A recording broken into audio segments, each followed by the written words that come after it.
Quelle est la phrase qui est capable de déclencher une émotion immédiate quand tu la prononces? Ah, moi, quand je la prononce. Une phrase Dans de la moi. pièce, hein, dans la pièce. Oui, de toi. Oh là là, mais c'est trop compliqué, il faut beaucoup de réflexion. Oh. Vas-y, je te renvoie cette question et réfléchis de ton côté. Bah oui, mais t'as pas le droit parce que c'est moi qui t'ai posé.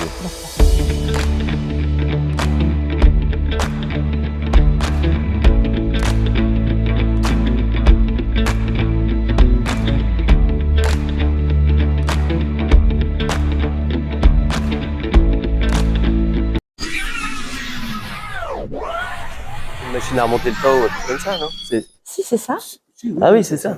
Ah oui, mais parce que c'est un objet magique. Oui, il y a cette dimension magique enfin, oui, il y a une dimension magique même dans notre pièce, alors que l'objet, il est très, très pragmatique. C'est une cabine téléphonique qui fonctionne avec une carte et un clavier numérique, quoi. Mais il y a quelque chose de magique quand même autour de cet objet. Et c'est assez étonnant parce que je pense que on a très vite oublié, on a dû sécréter une hormone d'oubli, mais on n'aimait pas du tout aller dans les cabines qui sentaient affreusement mauvais. Et c'était pas finalement des moments très agréables. Et pourtant, quand on y repense, il y a une sorte de nostalgie, il y a quelque chose de l'ordre enfin, les appels étaient très très importants. Enfin, il y avait ce danger de se louper.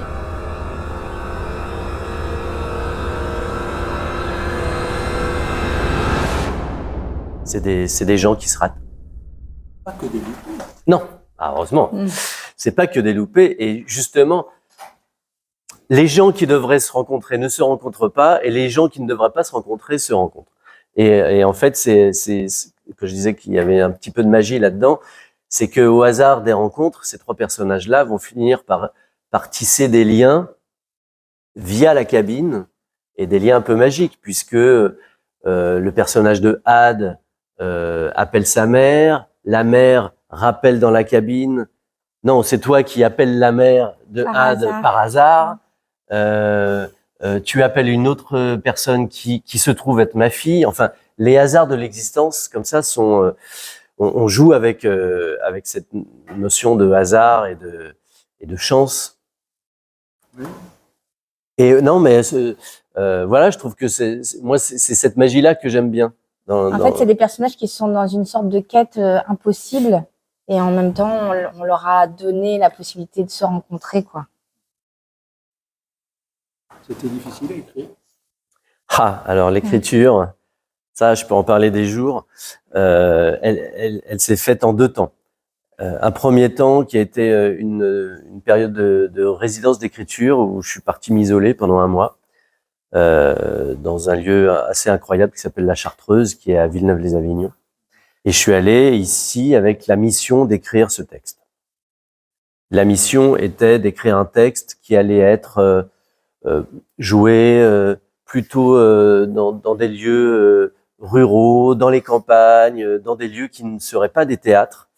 On avait cette mission qui nous était donnée par le théâtre auquel on est associé en Bourgogne-Franche-Comté à Nevers, qui s'appelle La Maison.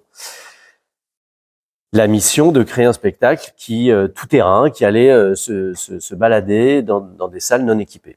Quand on travaille en Bourgogne et dans la Nièvre, comme c'est notre cas, on s'aperçoit que il faut très vite faire 100 km pour voir le premier théâtre. Et donc les municipalités, les communautés de communes sont très actives pour créer de la culture dans des lieux un peu moins équipés. Donc, on avait la mission de créer un spectacle qui soit adaptable à toute structure. On est artiste associé donc à la Maison de Nevers, qui est un théâtre conventionné art en territoire. Voilà.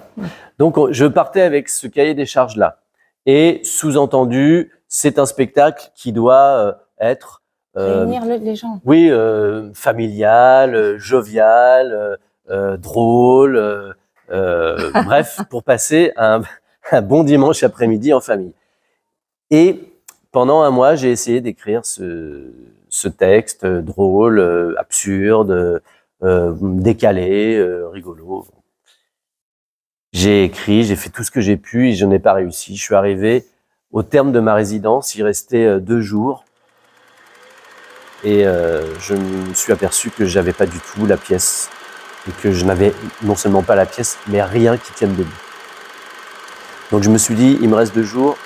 Soit j'essaie de bricoler avec ce que j'ai et je vais faire quelque chose qui va ressembler à un vase cassé, quoi. Soit, c'est pas grave. Soit soit je jette tout et je recommence à zéro. Et c'est ce que j'ai fait.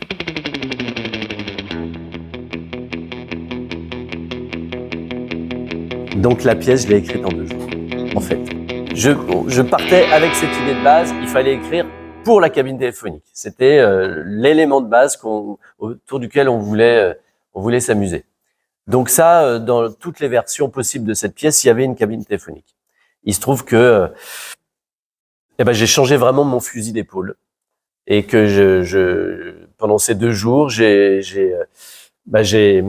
sorti tout ce que j'avais réprimé jusqu'à maintenant, c'est-à-dire tous les essentiels, toutes les choses qui me dépassaient un peu, et j'ai laissé émerger les choses. Voilà.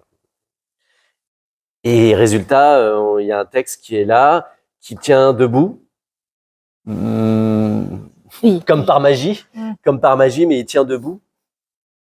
Et je sais pas très bien expliquer comment c'est possible qu'il tienne debout, parce que franchement, j'ai écrit ça dans un mouvement très irréfléchi, quoi.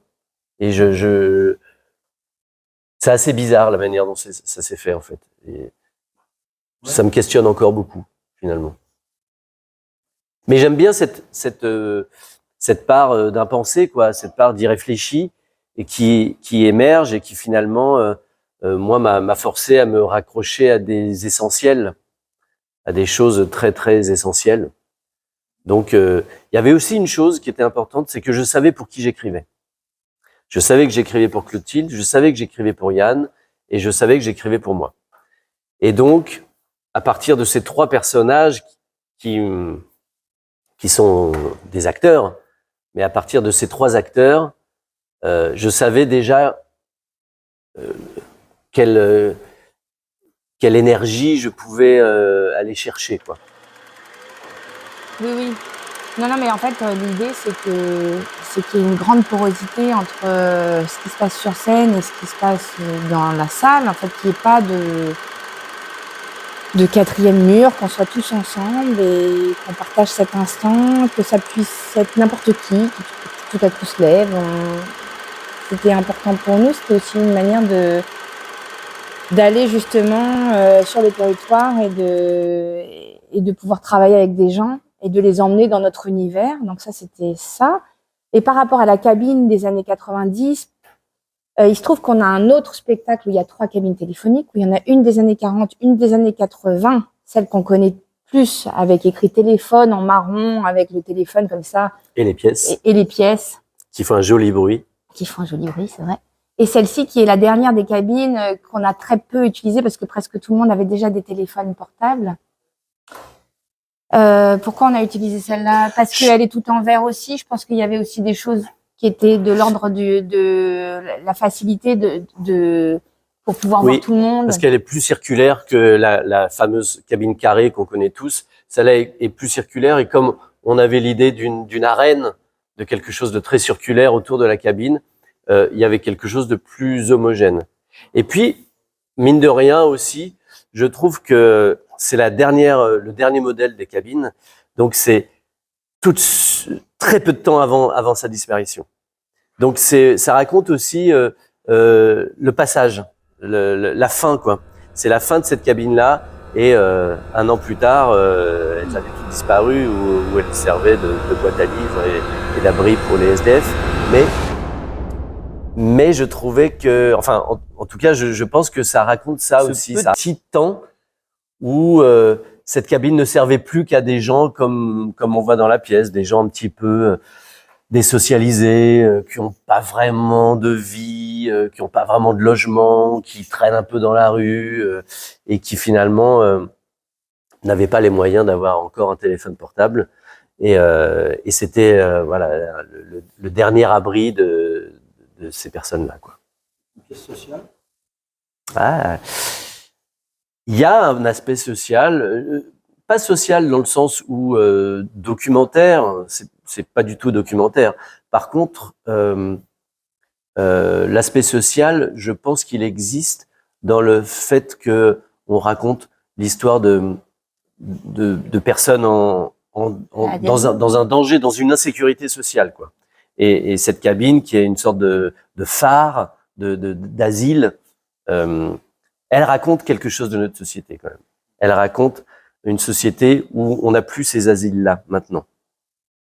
Elle raconte une société où on construit les villes de manière à ce qu'il y ait moins d'endroits pour s'asseoir, qu'il y ait moins d'endroits pour traîner, qu'il y ait même les gares, les gares de RER, les gares de train de banlieue sont faites un peu plus maintenant pour être très aérées, pour n'être plus des abris chaleureux, comme si on voulait faire tout ce qui est possible pour que il y ait pas de sédimentation d'une population un petit peu crasseuse et qui cherche la chaleur de ce genre d'abri.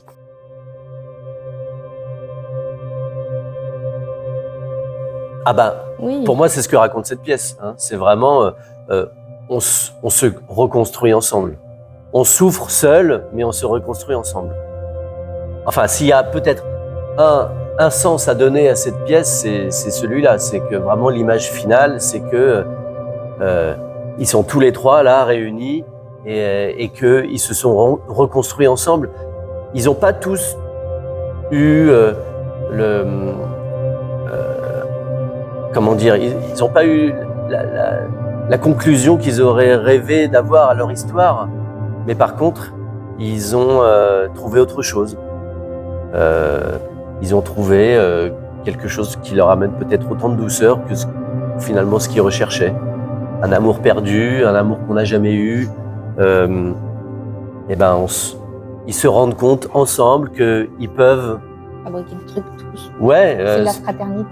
réparer leurs plaies. Enfin oui, ouais, il y a la fraternité beaucoup, je trouve. Une fraternité qui se construit pendant la pièce, qui n'existe pas au début.